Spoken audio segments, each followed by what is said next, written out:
녹색 성장에 대해서도 분명히 말씀을 드리지만은 자기 확신이 있었기 때문에 저는 지금도 이 부분에 대해서 이 아침에 와서 말씀을 드리는 것이지, 환경부 장관을 맡고 있기 때문에 현재 정부 정책을 선전하는 차원의 얘기는 안 하려고 합니다. 그 부분에 대해서는 정중하게 이해해 주시기를 바라면서, 오늘날 우리 환경정책에 있어서 핵심은 세 가지를 융합하는 것입니다. 제목에 나와 있습니다만은 환경적인 측면, 그 다음에 경제적인 측면, 그 다음에 사회적인 측면, 이 세 가지를 통합해서 환경정책을 보지 않으면 환경정책에 대한 편견을 갖게 됩니다. 여기 녹색 성장이라는 말은 사실은 한국이 이명박 대통령 2008년 광복절 기념연설을 통해서 처음 썼던 용어인데, 우리 국민들조차도 녹색과 성장은 상합하지 않는다라는 문제를 제기를 했었습니다. 그럼에도 불구하고 2년이 안 된 1년 반 정도 지난 지금 시점에서 이것은 글로벌 키워드가 되었습니다. 말하자면 그린 이코노미, 녹색 경제라는 말은 있었습니다. 환경을 살리면서 경제가 운영돼야 한다. 그래야 지속 가능한 발전이 가능하다 하는 컨셉은 있었지만, 녹색 성장, 환경을 살리면서 경제 성장을 도모할 수 있다라고 하는 것은 20세기적 패러다임에서는 용인되지 않았던 것입니다. 그러나 지금 녹색 성장은 환경을 살리면서 경제를 성장시킬 수 있고, 경제를 성장시키는 것이 환경의 enrichment and enhancement, 그러니까 강화 내지는 보강이 가능하다라고 보는 점이 20세기와 21세기에서 근본적으로 달라진 점이다. 저는 그렇게 말씀을 드리고 싶습니다.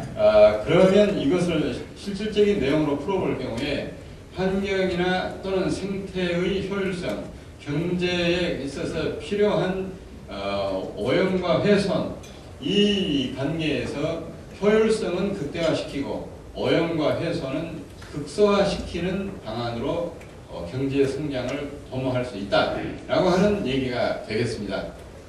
근데 가장 중요한 것은 아무리 이러한 것이 가능하다 할지라도 우리에게 일자리를 제공해주고 국민들의 삶의 질을 향상시키고 국가의 경쟁력과 경제 규모 및 질에 있어서 선진화를 도모할 수 있을 때 선택할 수 있다는 측면에서 바로 이 녹색 성장이 성장 동력으로서 자리매김을 할 수 있느냐 하는 것입니다. 그래서 녹색 성장은 새로운 성장 동력으로서 자리매김을 하고 있다, 이렇게 말씀을 드리겠습니다. 따라서 이와 같은 기업 내지는 사회의 녹색화 노력을 뒷받침할 수 있도록 재정, 금융, 세제 등을 포함한 제반 인프라스트럭처링이 필요하다. 이 부분이 굉장히 중요하다고 보고 현재 정부에서는 그와 같은 노력을 하고 있다는 말씀을 드립니다. 그러면 제가 지금부터 4대강에 대해서 말씀을 좀 드리겠습니다. 시작하기 전에 여기 계신 어르신들께서는 한자를 다 알고 계실 겁니다. 이 물을 나타내는 말이 물 숫자부터 시작해서 내천, 그리고 물하, 바다해, 그리고 여기에 나오는 물강, 이런 것들이 있습니다.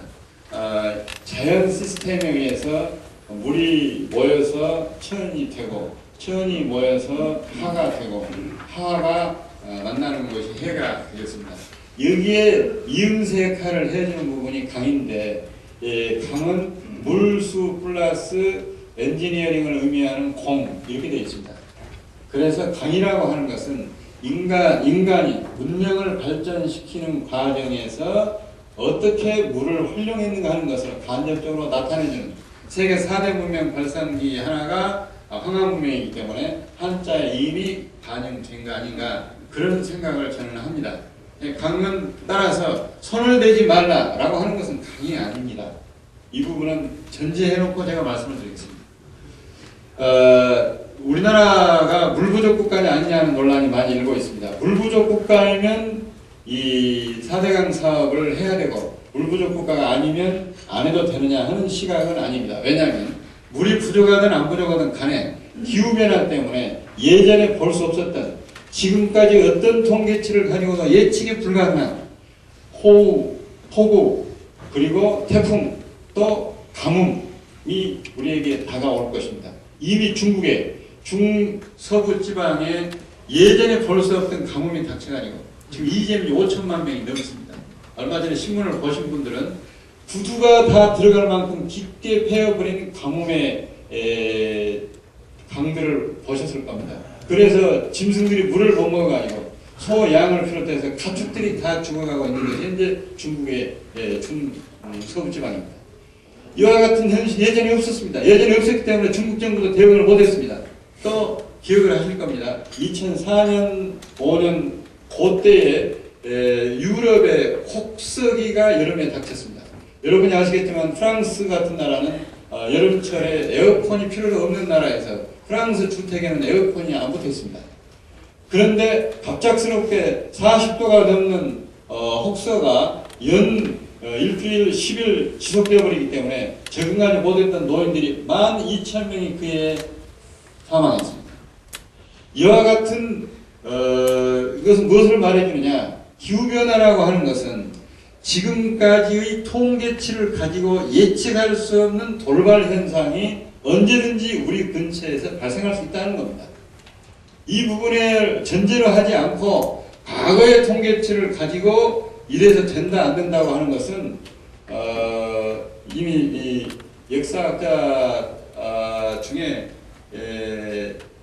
대학생들이 좋아하는 그 E.H. 카가 있는데 그 카 표현에 의하면 앞을 보고 처방을 강구하지 아니하고 뒤를 보면서 해결책을 찾는 문명은 역사 속에서 사라진다고 했습니다. 그래서 제가 그 표현에 의하면 강을 타고 가다가 배가 고장이 나면 그 배를 물길을 이용해서 어디에다 댈 것인가를 찾는 문명권은 살아남았고 그런 상황에서 뒤를 돌아다보면서 아이고 떠난 지가 한참 되는데 어떻게 절로 가나 라고 구두만 쳐다보는 배에 비견되는 문명은 쇠망한다고 했습니다. 이제 많은 나라에서 한국의 녹색 성장과 4대강 살리기 등 그 녹색 성장을 위해서 선택하고 있는 사업들에 대한 관심이 굉장히 큽니다. 제가 아까 말씀드렸던 바와 같이 환경부 장관도 외교부 장관 못지않게 외교적 역할을 하는데 많은 나라에서 벌써 주문이 들어와 있습니다. 제가 주문 받은 것만 하더라도 베트남, 캄보디아, 알제리 등 여러 나라들이 우즈베키스탄, 아제르바이잔 등의 나라에서 이미 이와 같은 사업을 해달라고 그리고 차관해 줄 수 있으면 해주고 일본은 지원해 줄 수 있으면 해달라고 해서 저희들은 민간 기업과 정부가 합동으로 앞으로 우리에게 자원시장으로서 효과가 있거나 또는 우리 거래 파트너 그 다음에 여러 경제협력 등의 가치가 있는 많은 나라들에 대해서 녹색성장의 경험과 사례 그리고 전문인력 등을 통해서 민관을 포괄해가지고 협력하고 지원하려고 하고 녹색성장은 다른 사람이 내놓은 길을 우리가 벤치마킹해서 따라가는 게 아니고 우리들이 글로벌 스탠다드를 만들어가는 입장이기 때문에 그 어느 것보다도 저는 역사적 의미가 있다고 생각을 하거든요. 여기 오신 어르신들께서 이와 같은 큰 메가 트렌드를 보시고 녹색 성장에 대해서 관심을 기울여 주시고 4대강 등 그를 위해서 실현하고 있는 프로젝트에 대해서 많은 이해를 해주시면서 궁금하시면 항상 저희 환경부에 문의를 해주시면 성심껏 정보, 자료, 현장 등을 소개해드리고 협력해드리겠다는 말씀 드리면서 말씀을 마치도록 하겠습니다. 정치에 위해서 감사합니다.